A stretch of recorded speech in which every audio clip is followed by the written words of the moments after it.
네, 안녕하세요. 너굴곰입니다. 네, 오늘도 시청해 주셔서 감사드리고요. 일단 첫 번째로 시장 시황부터 보겠습니다. 오늘 좀 어느 정도의 그 코인 가격이 빠지고 있는데요. 비트코인 가격으로는 2%밖에 안 빠졌다. 2%뭐 빠지는 거야. 뭐 빠지는 것도 아니죠. 그런데 어떻습니까? 제가 말씀드렸던 것처럼 비트코인 2% 빠지는 동안에 나머지 자발트 코인들 빠지는 것 좀 보세요. 이거 이렇게 빠지죠.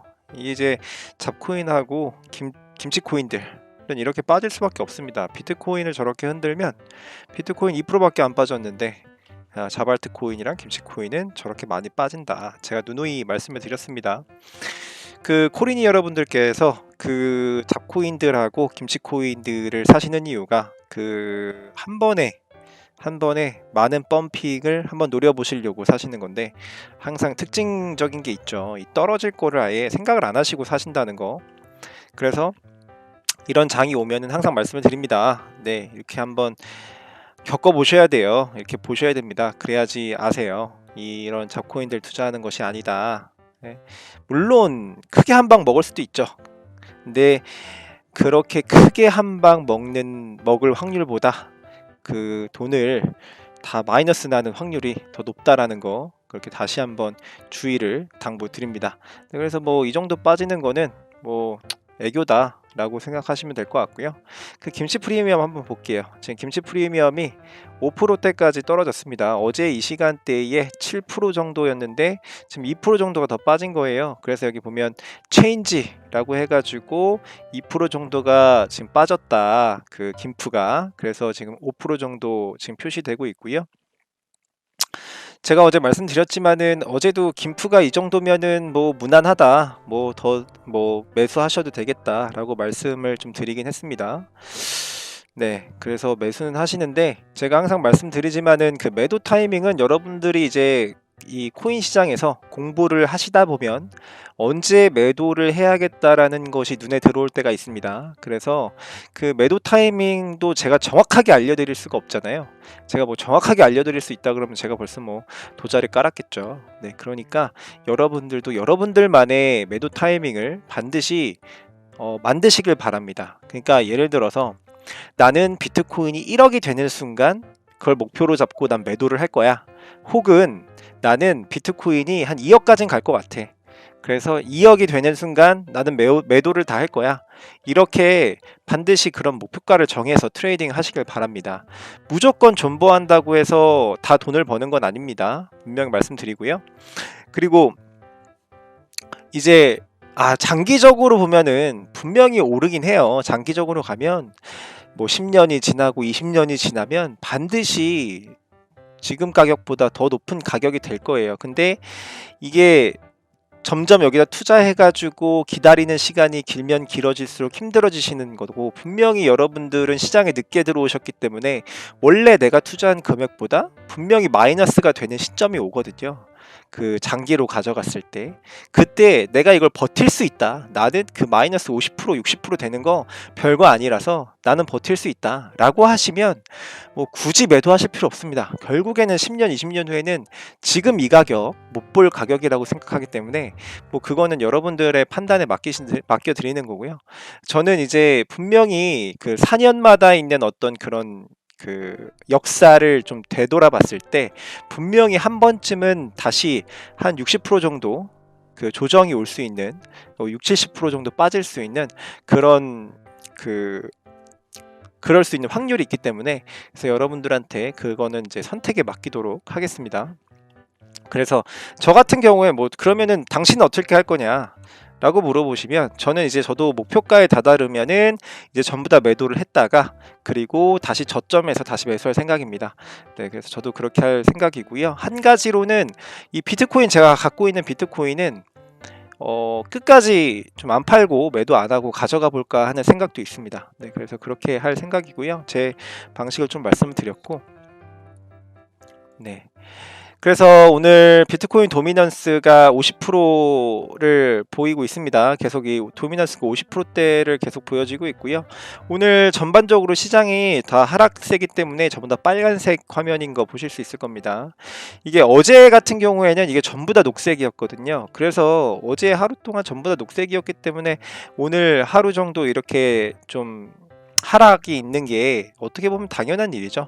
뭐 항상 오를 수는 없는 시장이기 때문에 그 부분들 뭐 잘 생각하시길 바라겠고요. 오늘 이더리움이 또 최고가를 갱신했다는 그런 뉴스들이 계속 나오더라고요. 오늘 뭐 2.48% 지금 상승률을 보이고 있고 최고가를 갱신했다 이런 뉴스가 나오고 있습니다.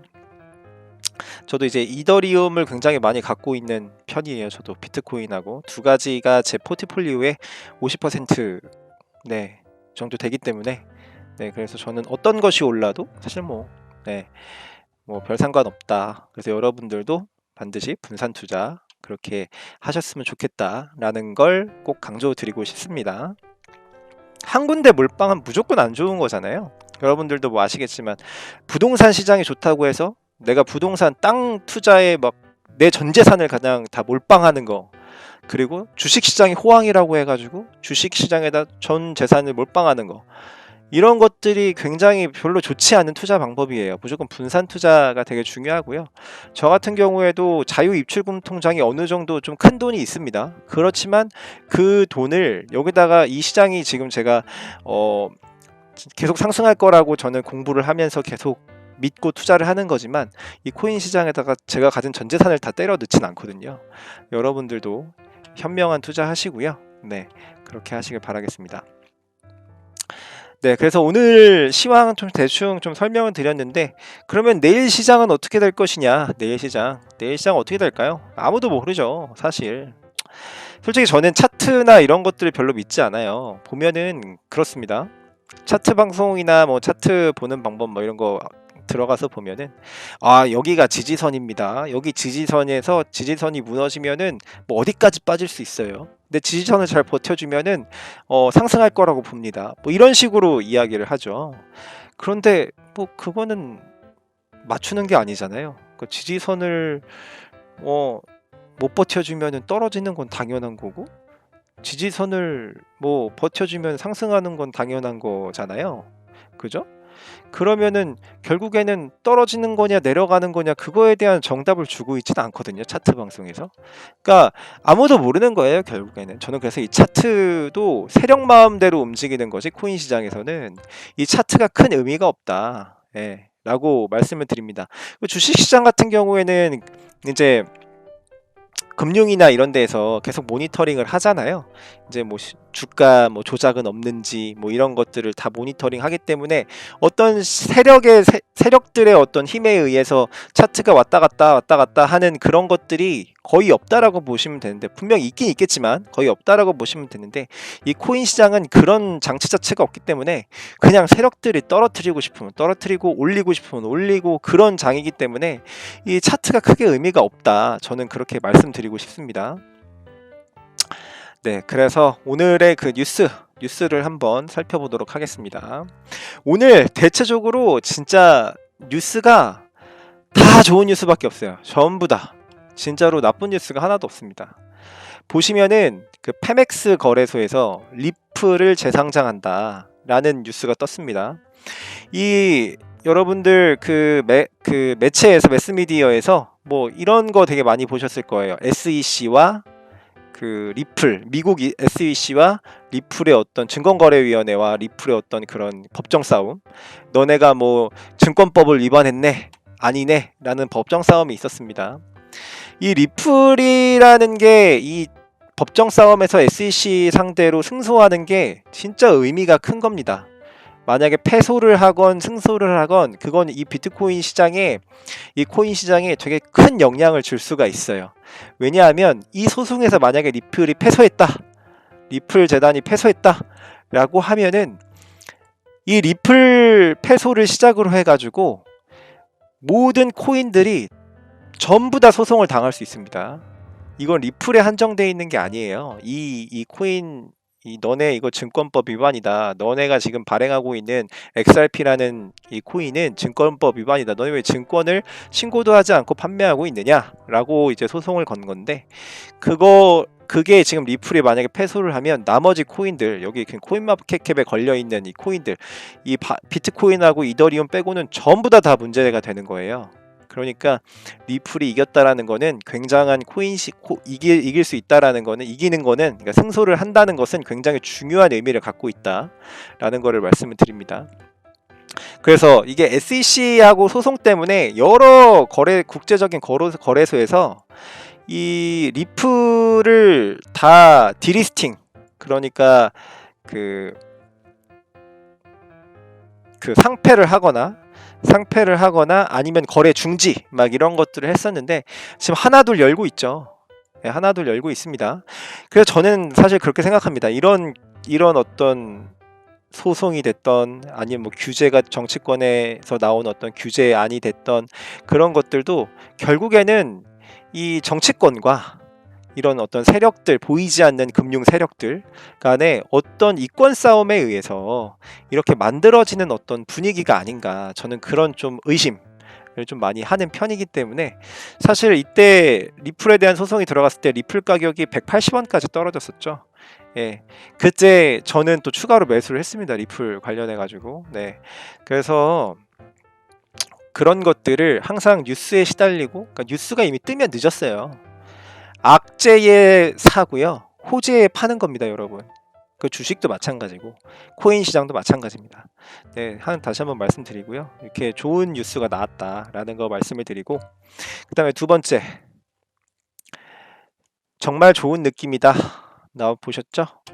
네, 이거 뭐 그동안 그 리플사하고 SEC의 어떤 그 재판 과정에서 나왔던 어떤 판사의 발언이나 아니면 SEC 담당자 관계자의 발언, 그리고 리플 관계자의 발언, 이런 것들이 원래 녹음이나 어떤 그 촬영, 이런 것들이 불가능한데, 이제 관계자들, 여기 이제 참석을 했었던 관계자들이 이렇게 수기로 이렇게 기록을 하는 이제 그런 수기로 기록해 놓은 자료들이 있습니다. 거길 보면 누가 봐도 SEC가 지금 밀리고 있구나, 그런 분위기를 딱 아실 수가 있습니다. 그걸 제가 다 일일이 소개시켜 드릴 수는 없지만, 네, 좋은 뉴스가 또 있고요. 그 다음에 볼까요? 결제 대기업 비자가 어딘가요, 여러분? 그 신용카드에 보통 비자, 그러니까 마스터, 뭐 아멕스 이런 식으로 찍혀 있는 신용카드 회사입니다. 신용카드 회사가 원래 기존에 이제 그 크립토닷컴 체인이라는 그 코인, 그리고 비트코인 뭐 이런 거를 활용해 가지고 결제에 활용하겠다라는 걸 예전에 한번 밝힌 적이 있습니다. 그런데 여기 비자에서 뭐라고 하냐? 암호화폐 사업을 보다 대규모로 진행하겠다. 완전히 큰 호재죠. 앞으로는 이제 코인으로 이제 신용카드 결제, 연동 결제가 된다라는 거, 그거를 좀 아실 수 있고요. 그리고 이제 비자가 이제 전 세계적으로 가장 큰 신용카드 회사인데, 그거에 맞상대하는 2위 신용카드 회사가 어디죠? 네, 마스터카드입니다. 마스터카드는 원래 암호화폐에 되게 그 비관적이었습니다. 그러니까 우리 마스터카드는 암호화폐 결제 안 한다, 예전에 계속 그렇게 얘기를 해왔었어요. 그런데 이번에 뭐라고 얘기했냐? 여기 나와있죠? 결제 대기업에서는 마스터카드도 암호화폐 섹터에 그 참가의 시야를 넣고 있다. 그러니까 마스터카드도 지금 암호화폐 결제 검토하고 있다, 그 얘기 하는 거죠. 그러니까 점점 커지는 거죠, 이 시장 자체가. 네, 좋은 뉴스 하나 보여드렸고, 그 다음에 터키가 얼마 전에 암호화폐 금지시키겠다 이런 얘기를 했던 나라입니다. 암호화폐 불법화. 근데 지금 다시 어떤 뉴스가 나왔네요. 그 불법화하겠다라고 했을 때 비트코인 가격이 최고치를 찍었을 때입니다. 최고가를. 근데 가격 조정이 오니까 뭐라고 얘기하나요? 암호화폐 거래소 폐지 안 하고 건전한 운영법 정비하겠다. 나왔죠? 여러분, 왜 비트코인 가격이 최고치 찍었을 때 터키에서 야, 우리는 이거 불법화할 거야, 합법화 안 해줘 라고 했다가 가격이 조정 오니까 왜 갑자기 이 스탠스를 바꿨을까요, 여러분? 이것은 그러니까 얘네가 어느 정도 네, 그래서 어떤 보이지 않는 세력이 있는 거예요. 금융 세력이. 그렇게 한 달도 안 돼서 스탠스를 그렇게 이렇게 이런 식으로 바꾼다고요? 이거는 분명히 뭔가 있습니다. 예. 가격을 떨어뜨리고 누군가 매집을 했다든지 분명히 그런 세력의 의도가 있습니다. 여러분. 전 그렇게 항상 믿고 있습니다. 다음 뉴스 보겠습니다. 이란 중앙은행 수입품에 암호화폐 결제 인정한다. 원래는 보통 수입품은 뭘로 결제가 되죠? 기축통화 달러로 결제가 됩니다. 달러. 근데 중앙은행에서 이 이란에서 수입하는 물건에 대한 거를 암호화폐로 결제하는 것도 받겠다 라고 이야기하는 겁니다. 이게 어떤 얘기인가요? 이제 그 기축통화 달러보다 이제 암호화폐를 받는 시장들이 점점 많아질 거다. 그거의 스타트라고 이야기하고 있는 겁니다, 여러분. 네, 엄청 좋은 뉴스죠. 네, 그렇게 보실 수 있고요. 그 다음 뉴스. 유럽 투자은행 이더리움 2년 만기 채권 발행 1억 유로 상당. 지금 유럽 투자은행에서 이더리움으로 2년 만기 채권을 발행하겠다라는 의미입니다. 그러니까 이 각국에서 이 이더리움 비트코인 관련해서 이 법정 통화 대신해 가지고 계속 뭔가 움직임이 있는 겁니다, 여러분. 그러니까 이게 엄청 호재죠, 이것도 마찬가지로. 자, 그다음 어제 말씀드렸던 뉴스입니다. 테슬라가 원래 그 일론 머스크가 얘기했던 어떤 우리는 비트코인을 매집했다라고 하는 그 보유량에서 10%를 매각했다라고 이야기를 하고 있습니다. 이 테슬라가 순영업이익이 매년 떨어져요. 분기마다 매년 떨어집니다. 테슬라가 왜 떨어질까요? 지금 떨어지고 있어요. 왜 떨어지냐면 처음에는 테슬라가 거의 전기차 시장을 거의 독점적으로 가져가는 분위기가 있었습니다. 그런데 지금 세계 각국의 자동차 제조 회사들이 전기차를 계속 생산을 하고 확대를 하고 있습니다. 그러다 보니까 그 자기네들이 깔아놓은 인프라나 뭐 인건비나 이런 것들은 그대로 이제 들어가는데 그 영업이익이 손실이 날 수밖에 없겠죠. 차가 덜 팔리니까. 다른 경쟁사에 뺏기고 하면서 그러다 보니까 테슬라도 어떻게 보면은 그 손실된 영업이익을 복구를 시켜야 되죠. 그러다 보니까 비트코인을 매각하면서 이 비트코인을 매각하면 어떻게 되나요? 비트코인을 매각하고 나서 남은 차익은 뭐 거기에 인건비가 들어가길 하나요? 뭐 아무것도 뭐 들어가지가 않죠. 뭐 재료비가 들어가는 것도 아니고 아무것도 들어가는 게 없기 때문에 그 수익금은 그대로 순수한 영업이익이 되는 겁니다. 그러면서 테슬라가 지금 영업이익이 최고치를 찍었다라고 해요. 이 비트코인 덕분에. 자, 그러면은 이런 아직 10% 상당밖에 안 팔았기 때문에 90%는 가지고 있겠죠. 그러면은 미국권 내에서 보시면 그럴 겁니다. 이 테슬라 대주주를 생각해 보세요. 테슬라 대주주들 입장에서는 어쨌든 테슬라가 이번에 순영업이익을 최고치를 달성하면서 그 대주주들한테는 돈을 벌어다 안겨준 모양새가 되었죠. 근데 만약에 갑자기 미국에서 야 비트코인 불법화 규제 세금 40%씩 받을래 이렇게 얘기해 버리면 그러면 손해는 누가 가져가나요? 테슬라라는 기업하고 그 대주주들하고 이런 사람들이 다 떠안게 되는 겁니다. 여러분들 아시겠지만 미국에서 대통령이 재선을 하냐 못하냐 이거의 가장 중요한 기로는 이 대통령이 그동안 주가 방어를 잘 했느냐 그리고 주가 방어라는 곳은 곧 경제를 잘 이끌었느냐로 직결됩니다. 보통 그래요. 그 주식시장에 하락이 있고 주식시장이 무너지면 그 대통령에 대한 평가가 굉장히 안 좋거든요. 미국 내에서. 그렇기 때문에 미국에서도 이 테슬라에 관련된 이 비트코인에 대해서 더 이상 뭐 규제를 하거나 이러기가 사실상 힘들다는 거고요. 자, 그 다음에 두 번째 볼까요? 넥슨 보이시나요? 넥슨 재팬 비트코인 매수. 이렇게 기업들에서 계속 들어와 가지고 비트코인을 매수하고 있습니다. 만약에 이 상태에서 기업들이 이렇게 뛰어들고 있는 상태, 넥슨 재팬도 목표는 똑같아요. 테슬라하고 순 영업이익을 높이겠다. 얘네들이 비트코인이 떨어질 것 같으면 과연 이것들을 매수를 하겠습니까? 지금 이 상황에서 절대 매수를 안 하겠죠. 근데 왜 매수를 합니까? 더 오를 거니까. 예. 여러분들도 아시겠지만 모든 대기업들에는 보면 그 분석하는 연구원들이 있습니다. 그러니까 시장을 분석하고 이런 연구원들이 다 있거든요. 경제를 분석하는 그런 연구원들이 있습니다.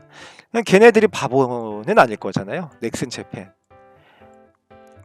이렇다는 거는 더 상승할 여지가 있고, 또 이런 기업들이 들어옴으로 해서 각 국에서는 이 코인 시장을 규제를 할 수가 없는 상황에 다다르는 겁니다. 네. 진짜 이거는 중요한 뉴스가 되겠습니다, 여러분들. 네, 그래서 마지막으로 보실 거는 이제 뉴스피드 관련해서 보여드릴 건데요.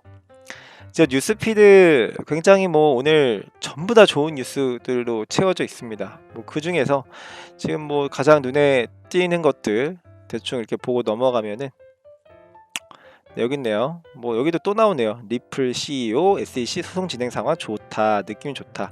여기 밑에 보시죠. 어제 제가 말씀드렸던 그 영상에서는 우리나라 정치계에서 암호화폐 시장을 불법화하거나 규제하기가 어렵다라고 제가 뉴스에서 말씀을 드렸는데, 여기 바로 또 나오죠. 오늘 이재명 암호화폐 일방적 금지 현실적이지 않다라고 이야기했습니다. 자, 이재명이 누군가요?